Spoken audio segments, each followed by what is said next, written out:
Chelsea, you want to go ahead and do a roll call? Yes. Okay, Michael, Present. Ryan, Here. Clarissa, Here. Dawn, Present. Kim. Here. We have no Peck tonight. She said she was not going to be able to join us. Will. Here. Perfect. Thanks, guys. All righty. Do we have any public in the house tonight? Not a shock. Okay. Let's see here. Consent agenda. Did everybody have a chance to look at the minutes?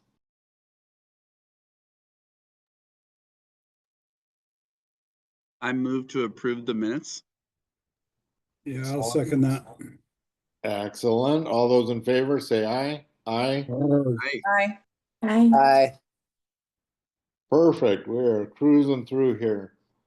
Let's see. Before we do old business, Rochelle, would you share with us and our viewing audience, or future viewing audience, the update on our council liaison? Absolutely. And just a little background, each advisory board and planning commission, for example, have council liaisons. And that role of the council liaison is to sit in at meetings and listen in and report back to the council.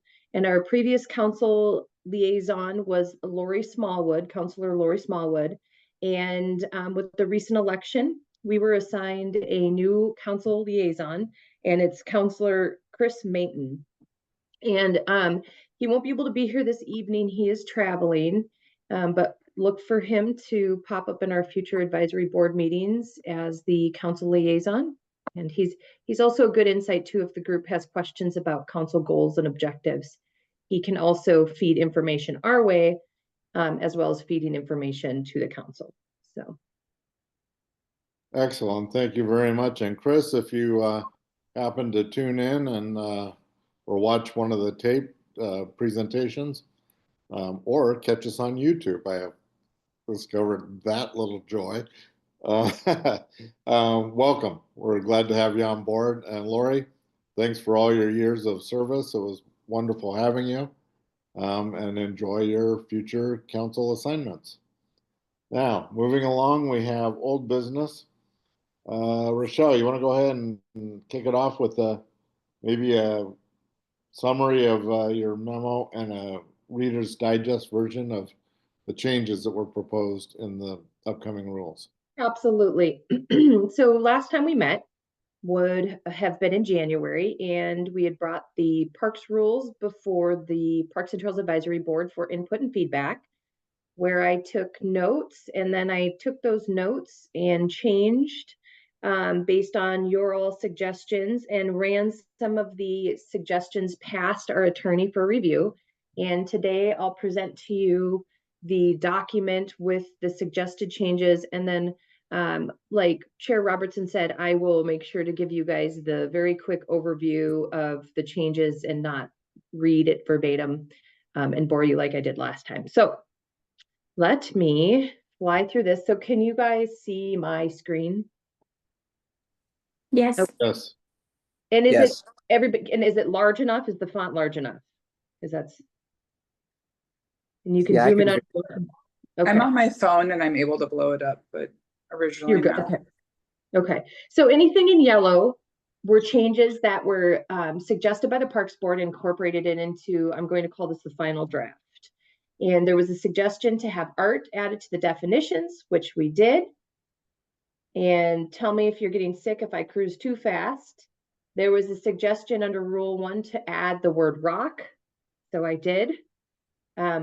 We did clean up and add an additional, you can see under Rule 1C, and this was directly related to the comment about the painted rocks at Tickle Creek. And so this covers that as an exception and basically says the director, but not limited to programs, we can approve activities like that. So take one, leave one. Okay. We added under alcohol and smoking, we added cannabis. That was a suggestion. And then this is the one that we had a little bit of conversation around as far as how do we clear up this language with people who come to our parks, produce garbage, as opposed to bringing garbage from outside in. And in light of that conversation, we cleaned this language up to include disposal of garbage that is a result of normal park and recreation and lawful activities is allowed. It's prohibited for any person to enter any park property with straw, dirt, chips, paper, shaving shells, ashes, swill, garbage, or other rubbish or refuge or debris that has originated outside the park for the purpose of disposing. So that hopefully, if there's feedback on that one, covered the comments received. I'll pause there if anybody has any comments specifically on this one, because that one had some robust conversation around it. Yeah, there's nothing worse than stepping in a big pile of swill. Well, we've covered it in this rule. Okay, moving on. This one, we did add the salmon grounds and salmon runs. That was a specific request. We added that verbiage in there under this disturbing of or harming animals, birds, or fish. And let's see here. I wanted to touch on this. So we talked about hate speech and different ways that we could regulate that. According to our attorney, the city cannot regulate this because it's considered protected speech. However, we still have the rule that it talks about amplified sound. So we can enforce the volume or sound that is heard more than 50 feet from its source, which means if this source is disrupting people at a park and it's including that vulgar language or different things, we do have the ability to enforce that based on this park rule of amplified sound that disturbs other people. And that's just in general.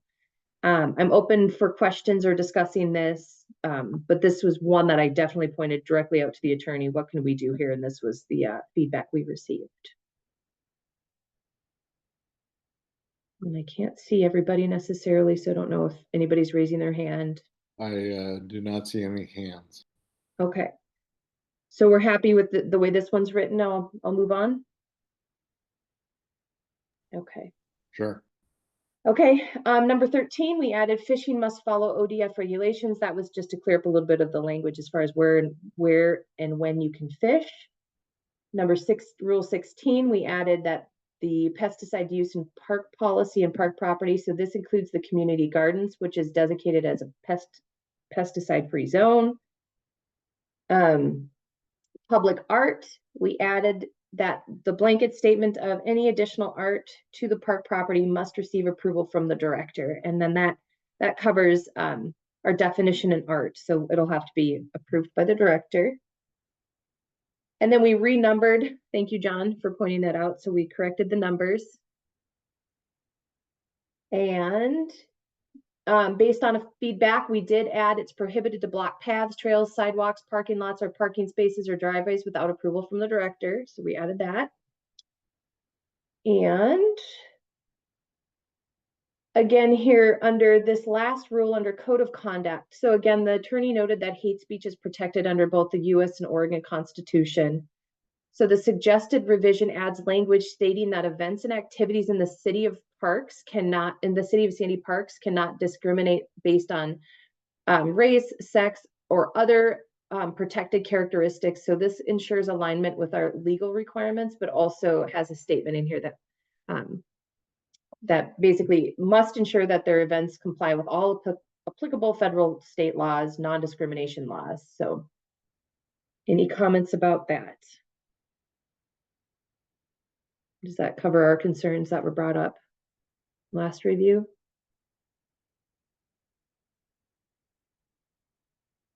Okay.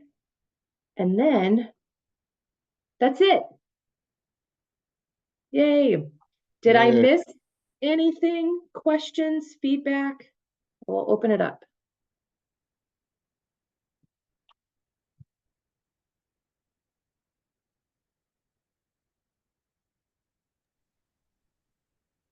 Not seeing anybody's hands.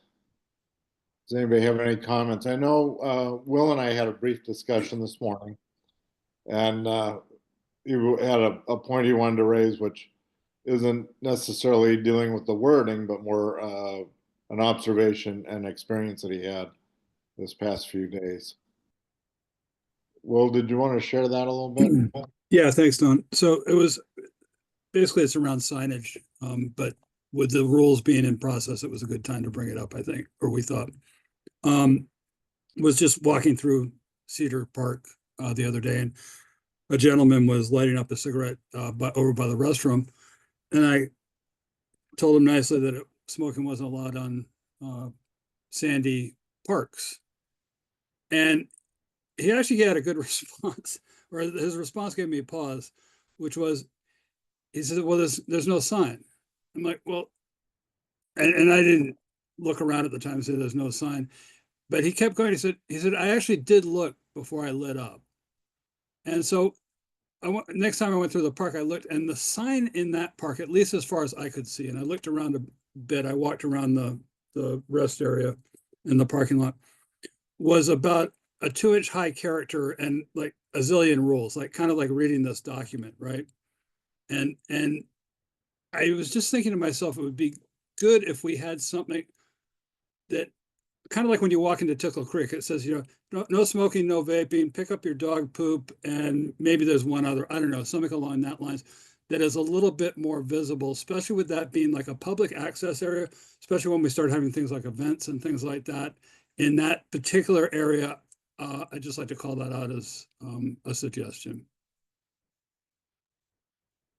Yeah, Will, thank you for that. We will, that is absolutely something that is easily accomplished, and we can even post things on the shelter that would call out some of those more prominent, frequently broken rules. We can take a look at that. So that's a great suggestion. So up at the camp, we have what's called the Big Six, and it's like the 6 main rules to follow. No alcohol, no smoking, yada yada. But we classify it as the Big Six, and these are the 6 you must follow. You can word it something like that, with whatever number variable. yeah, thank you for that, Michael. What we'll do, we'll make progress on this, and then at the next Parks Board meeting, we'll report back to you on any actions that we've taken. That'd be good. Any other observations, comments, questions, or concerns?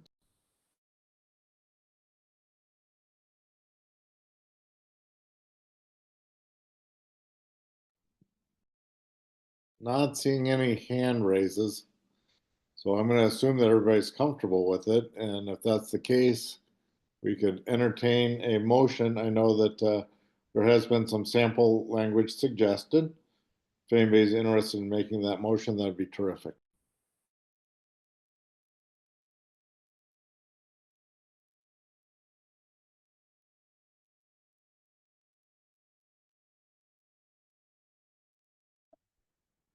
And I brought up the sample motion language if anybody wants to read that. I move to recommend that the city council adopt the revised parks rules as presented. Very good. Thank you, Kim. Anybody need to make a second, please? I second. Very good. Thanks, Clarissa. Any further discussion? Not seeing any. So all those in favor signify by saying aye. Aye. Aye. Aye. Aye. Aye. Looks like the ayes have it. All righty. Well, thank you very much. And Rochelle, we look forward to hearing about what we can do as far as highlighting, whether it's the Big Six or 7 or 2 or 3, whichever the number comes out to be, to kind of get those frequent flyers out there of broken rules. Perfect. Next order of business is a letter of support for applying for Travel Oregon grant for Meinig Park. Rochelle. Okay. Well, as this group is aware, and I'll provide a little context because maybe this was prior to some of the new board members, but we've been working on concept and priority refinement for Meinig Park improvements. And one of the items that came to the top of the list was the pathways are not ADA accessible and they're definitely not barrier free. And there's some hillside seating challenges with events that we have there. So one of the things that we're pursuing is a grant through Travel Oregon specifically to address the basically reconstruction and renovations of the existing the park paths to make them ADA compliant and accessible and barrier free. And this grant does focus on an increase of access and inclusion. And so we're well aligned for this grant. We will be asking for $141,356 for this grant. And there are a requirement for letters of support. And I would graciously ask that the Parks Board support us in this endeavor to apply for a grant through Travel Oregon. And it would be the board's approval that Chair Robertson would get to sign the letter of support on behalf of the board. Any questions regarding this? I know I have a couple really easy ones, but anybody else have any questions before I ask mine? I do not have any questions, Don.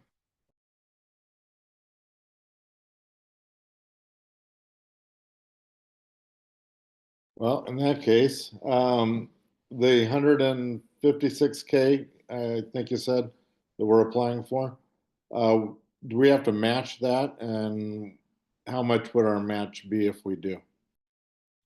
For this one, I believe there's no matching. However, just because of the sheer cost of this project, we will be applying system development charges to help offset the cost of this grant. The total estimated price point for this project is about $942,000, and it will be the reconstruction of approximately 1 mile of trails in Meinig. And that would mean removing some that are currently deteriorated, rerouting some that will meet the grade and the slope of ADA requirements. So we will be bringing some money to the table. Well, that's good. Will that include replacing the playground structure, adding the restroom, those kinds of things? Those were on a second phase, just due to the budget constraints that we have. And so the priority, we're hoping in the next biennium, and that's a good question, Don, because this will be coming up in the next budget biennium. And it's always good to, and we can provide an update to the Parks Board, but it's always good for the Parks Board to decide if you would like to advocate for these things during the budget process. But phase 1 would include the ADA pathways. It would include the reconstruction and the fixing of those 3 smaller shelters, because those currently are not ADA accessible. There's steps down to them, they're deteriorating. So those, we would make those ADA accessible as well. We're looking at our electrical upgrades, and then there was a 4th, and if anybody on my team remembers what that 4th is. Upper parking lot. Yes, upper parking lot. Yes, thank you, John. So that's the phase 1 that we're aiming for in this next biennium. Very good, thank you. I thought that was a little light for the whole build out, so just wanted to make sure. Mm-hmm. And do we need any action on this? Yes, we do. We need an authorization to sign the letter. Does anybody have any concerns regarding that? No. Okay, can we get a motion authorizing me to sign the letter? Make a motion that we sign the letter for the funds for phase 1 for, what was the organization again? What Oregon? Go Oregon, Stay Oregon, Walk Oregon? Travel Oregon. Travel Oregon. Second that motion. Excellent. Aye. Ryan, you second that motion? I did. Yes. All righty. Any further discussion? Not seeing any. All those in favor signify by saying aye. Aye. Aye. Aye. Aye. Very good. Ayes have it. All righty. Staff updates. I'll start and then I'll kick it to the rest of the team. I'll see if I can do it in 7 minutes. This might be the shortest meeting yet. So just for the update for the group, we are gearing up. It is budget season, so you'll hear a lot about that. And I'll make sure to keep this group updated on how that process is going. And then just a quick update on the council had a goal setting session a couple weeks ago. And right now what they're doing is working on refining those goals for the next biennium. I don't have more of an update than that, other than they're working on it. And when I do have the final list, I will report back to this group on what those goals are, because they will help guide our next biennium, as well as some of those additional items that we had talked about as a group that were more internal goals for our department. So, okay, with that, I will hand it to Tiana. You want to go first? Love to. First and foremost, I want to celebrate and congratulate Brandon on passing all the exams required to receive his pesticide applicator's license. So we will have our first licensed staff member within the City of Sandy Parks team. He spent countless hours studying and really worked hard for this. Super proud of him. I'm studying for it right now, and I test the 24th of this month, and then we'll be renewing my SIPSI certification in April. On March 4th, there is a volunteer opportunity for anybody in the community that is interested, in partnership with the Clackamas River Basin, who has been helping remove all the invasive species along the Tickle Creek Trail corridor that you may have seen. You can see a lot of the work they've done as you drive down to Barco Road.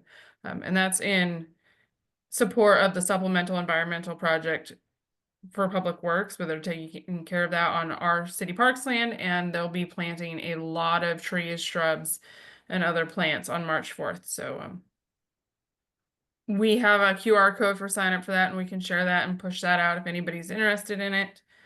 And then lastly, my team has been working on creating kind of a cheat sheet of directions and getting key boxes installed and everything to improve first responder access to any of our restrooms should an incident happen in our parks after hours, because we have run into that in the past. And so that's something that we're working on addressing and will have resolved very soon. That's all I have for you. John, would you like to?